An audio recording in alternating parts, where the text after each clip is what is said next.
ስለዚህች ሴት ወይም ደግሞ እዚህ ፖድካስት ላይ የዛሬ 2-3 አመት ቲክቶክ እንደጀመርኩ 70,000 ምናምን ፎሎወር ያለኝ ቀርቤ ስለ ህይወቴ ስላለፍኩበት ስለ ቤተሰቤ ስለ አጠቃላይ ነገር አውርቼ ነበር። አካፍያታለሁ፣ ታውቀኛለች። እና የሆነ ሰዓት የፍርድ ቤት ክርክር ስለነበረ ደውዬላት እንደ እናት ሰግቼ ማለት ነው። ይሄ እዚህ ላይ ቤት አጋዥ ላይ ልጄን እየጣልኩኝ ሀረር ሄጂ 2 ቀን ምናምን ልብስ ሰብስቤ መጥቼ እሸጣለሁ ምናምን ያልኩትን እንደ መረጃ ተወስዶብኝ ልጄ እንዳልነጠቅ ስለዚህ አጥፊልኝ አልኳት እንደ እናት። ከዛ ኦኬ ምናምን ብላ አጠፋች። አሁን በተፈጠረው እንትን እንደ አዲስ ሄዳ ቲክቶክ ላይ ቲክቶክ ላይ እየቆራረጠች ፖስት አደረገች። ፖስት ማድረጉ አይደለም ዩቲዩብ ላይ ማደርጋለች። የነገርኳትን ሊያስነጥቀኝ ይችላል ያልኳትን ሪዝን ሰራተኛ ላይ እየጣልኩኝ ልጄን ይሄድ ነበር እነግዳለሁ ምናምን ብላ እሱን በቃል አጋኖ ጽፋ ይሄው አስቀምጥላችኋለሁ ፖስት አደረገችው። ልንገርሽ እግዚአብሔር ይመስገን ክቡር ፍርድ ቤቱ እኔ እናትነቴን አምኖበት እኔ ጋር እንደሚበድ አምኖበት በሁሉም አቅጣጫ አይቶ እኔ ጋር ያለምንም ክርክር ነው የተወሰነልኝ። ሲቀጥል ግን ማለት ነው ሰራተኛ ላይ ወይ የቤት አጋዥ ላይ ልጅን መተው የተለያዩ ሀገራት እየሄዱ የልጅን ህይወት የራስን ህይወት ለማሸነፍ መስራት እንዲሁም ደግሞ ቀን ከሌት ሰርቶ ህይወት መለወጥ ወንጀል አይደለም፣ ጀግንነት ነው ለማንኛውም እናት ማለት ነው። አንቺ የ5 ልጆች እናት ሆነሽ የኔ አንድ ልጅ የሆነ ነገሬ በራሴ ጥፋት ተነካብኝ ብለሽ ለማስነጠቅ ይሄንን ርቀት መሄድ አላቅም ህሊናሽ ምን እንደሚወቅስሽ። ግን ደግሞ ይሄ የለቀቀችው ዩቲዩብ ማለት ነው ብዙዎቻችሁን ያስተምራል። በምን አይነት መንገድ አልፌ ደግሞ እግዚአብሔር ምን ያህል ረጂ አምላክ እንደሆነ እንድታዩ ሄዳችሁ እዩላት። በደንብ ልቀቂው። አንቺም አመሰግንሻለሁ። እግዚአብሔር ይባርክሽ፣ ልጆችሽን ይጠብቅልሽ። አብኛለች ብሎ ለስቴክሽ እንደሚችል አታውቂም። ድጋሚ ኢሹ ለምንድን ነው ግን አንቺ ሴትየው መነጋገሪያ መሆን የምትፈልጊው? ማለት መነጋገሪያ የምትሆኝበት እኛስ አንደኛው ስንመጣም በስድብ ስለመጣን አይ ዶንት ኬር እያልን እኛ በድራማ በአርቲስትነት በፊልም ሰሪነት ምናምን የኢትዮጵያ ሕዝብ የተከበረችው አርቲስት ሴሌብሬቲ ምናምን ተብለን አይደለም። እነዛ የቲክቶክ እብዶች የዩቲዩብ የሶሻል ሚዲያ እብዶች እየተባሉ ተጠርተን ነው እዚህ የደረስነው። አንቺ ቢያንስ ክብርሽን ጠብቀሽ አትኖሪም እንዴ እናቴ? ቢያንስ 2 ዩቲዩብ ቻናል አለሽ። በልጆችሽም ነው የምትሰሪው፣ በራስሽም ነው የምትሰሪው። አይበቃሽም እንዴ? ለምንድን ነው ኢሹ መነጋገሪያ ርዕስ መሆን የምትፈልጊው? ለምንድን ነው ሰዎች እንዲዘርፉሽና እንዲናገሩሽ ራስሽ ምክንያት የምትሆኚ? ክብርሽን ጠብቀሽ አትሰሪም እንዴ? ነገርኩሽ። ክብርሽን ጠብቀሽ የመጣሽ ዝነኛ ሴት ነሽ፣ አርቲስት ነሽ፣ ሴሌብሪቲ ነሽ አይደለም? እንደኛ እየተሰደብሽ ወይም ደግሞ እንደዚህ እየተባልሽ አልመጣሽም። አርቲስቷ፣ ሴሌብሪቲዋ፣ ዝነኛዋ ሴትዮ እየተባልሽ ነው የመጣሽው። ዛሬ ላይ ወርደሽ ቲክቶክ ካሉ ሰዎች ጋርና ሶሻል ሚዲያ ላይ ካሉ ሰዎች ጋር ይሄ ሳጣፋጣ ምናምን ባትመላለሽ ጥሩ ነው። ክብርሽን ያካለለን ክብርሽን የጠበቀና እናትነትሽን ያስከበረ ነገር ብታደርጊ ጥሩ ነው።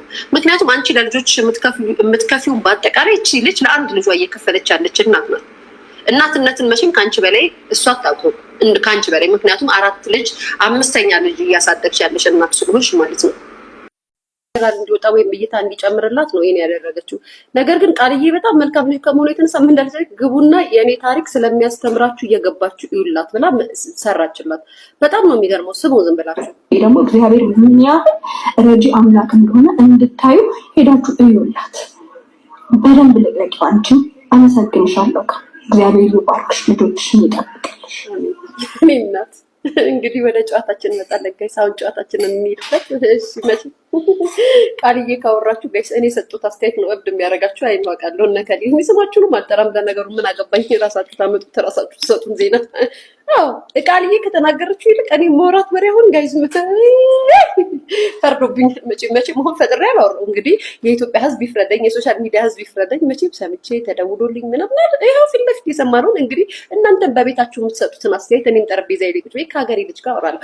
እና ምን ልላችሁ ፈልጌ ነው ወሬውን እናውራው አይደል? እንዴት ነው ነገሩ? ግን ላይክ እያደረጋችሁ ዝም ብላችሁ እበላችሁ ወይ ብር አሰጡ ወይ ላይክ አታደርጉ። ዝም ብላችሁ እንተደባራ ጋይስ። ተው ክረምት ነው የበቆሎ መግዣም ቢሆን ወርበር እያደረጋችሁ ላይክ አድርጉ። እንግዲህ ተሳካው። ኧረ ምን ነው እናንተ ተው እንጂ እንደዚህ ቋጣሪ ሆናችሁ እንዴ? ኧረ ቤተሰብ አሩታል እሺ ሲቀልድ ነው። ኦኬ ነው፣ ለጫቶ መልክ ነው። እሺ አሁን ወደ ዋናው እንመጣለን። አሁን ፖይንቱ ምንድነው? እንማማርበታለን።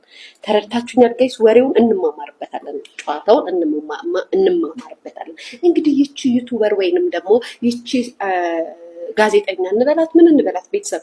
ዩቲዩበር ይቺ ዩቱበር እንግዲህ ሰሞኑን ስጋ ምናምን አምባሳደር የሚባለውን ነገር እንደዛ ተባብሎ ምናምን እንደው በዚህ ይነቋቆራሉ። ከዛም ትመጣና እኔ ወሬውን አጣፍጬ እነግራቸዋለሁ። ያገሬ ልጆች እቺኛዋ ልጅ ይሄ ወሬ እንደዛ ከሆነ በኋላ ትመጣና አልሰማችሁትም ነው ዛሬ እነግራችኋለሁ። ከዛም ይሄንን ስልክ ምናምን ብላ ትደውልላትና ይሄን ወሬ ይወራል። ከዛም ብላ ይደረጋል ምናምን ይብላላል። እዛ ስጋ ቅርጫ ርድ ሸክ የሚደረግበት ጋር ሃሎ ፕላን ፓምፓም ይባባላሉ። ከዛም ይሄን ወሬ ደግሞ የስጋ ቤቱ ባለቤት ወይንም ደግሞ አምባሳደር አሁን ቃልዬ አንቺ ነበርሽ የስጋ አምባሳደር መሆን የነበረብሽ እኔም በእንጀራሽ ልግባ እንጂ ተቀለድ ነው። በነገራችን ላይ በጣም ተዋጥቶላታል ይሄ ማስታወቂያው። ይሄ አምባሳደር ስጋውን በደንብ እየሰራችላቸው ነው። በጣም ደስ ይላል። እኔም እንግዲህ አንዷ ተጠቃሚ ነኝ። ሰሞኑን አዝጄ እየሸከሸኩት ነው የነሱ ስጋ ተመራጭ አድርጉት ለማለት ያክል ነው። በመሀላችን እንገባለን። ከዛም ትደውልና ፓምፓም እኔ ስጋ ልብላ እኔ ልብናምን እንደዚህ ላርግላችሁ እኔ ዩቱብ ስላለኝ ምናምን ትላ ይነቃቁሳሉ። ከዛም ቃልዬም ትመጣና ስም ሳትጠራ ታወራለች። የሀገሬ ልጆች ድቅድቅ አድርጋ ይኸው እኔ አልዋሽም። የሰው ምስጢር አይወጣም፣ ይወጣል፣ አልፎ አልፎ ይወጣል። እንዴ ሚዲያ ላይ ያለው ወሬማ ይወጣል። ማማቸው እንዴ ከዛም ምን ትመጣና ምን ትላታለች መሰላችሁ? ቆይ ደቅደቅ ታረግና አንድ ገጽ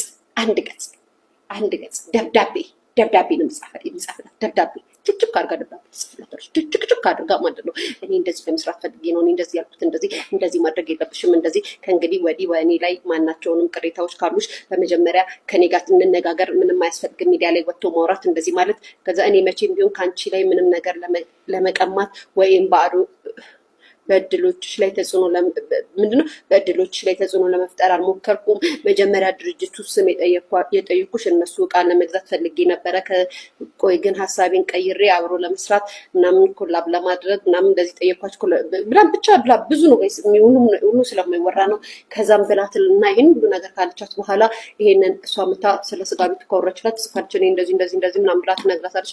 ከዛም ሚዲያ ላይ ትመጣነች ደግሞ እንደዚህ ቃል ደግሞ እንደዚህ ምናምን ብላ ትናገራለች። ከዛም በዚህ እያያዙና አንቺማ ስሜን አጥፍተሽ አንቺን ደግሞ ልጅሽን ከፍርድ ቤት ቅምጥ ታስቀማሻለሁ ትልና ድሮ ለፍርድ ቤት የፈራችውን ነገር መታ አሁን ቁርጥ ያደረገች ዩቲዩብ ላይ ሲጭኑ አርቲስቷ ጋዜጠኛዋ ማለት ነው ስቅል ታደርግባታለች።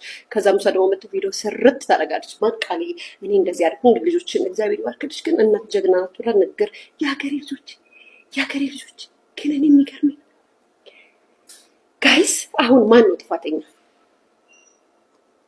አሁን እኔ ያው ብናገር እኔ ጥፋተኛ ነኝ አንቺ ወረኛ። እኔ እኮ በጣም የሚገርመኝ ነገር ልንገራችሁ ቤተሰብ፣ እናቴ ትሙት ግን አንድ ነገር ልንገራችሁ።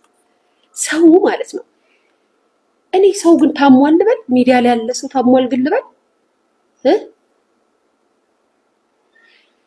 ወይ ተነሳሽ ላይ ኬኳ መጣች። ቅጁና ይችላል አሁን ያርሹ መጣው ኬኳ እና ወሬው ላወራስ ደግሞ አሳች አሳት ኬኳ መጣች። አይ ኬኳ ያይ መከራይ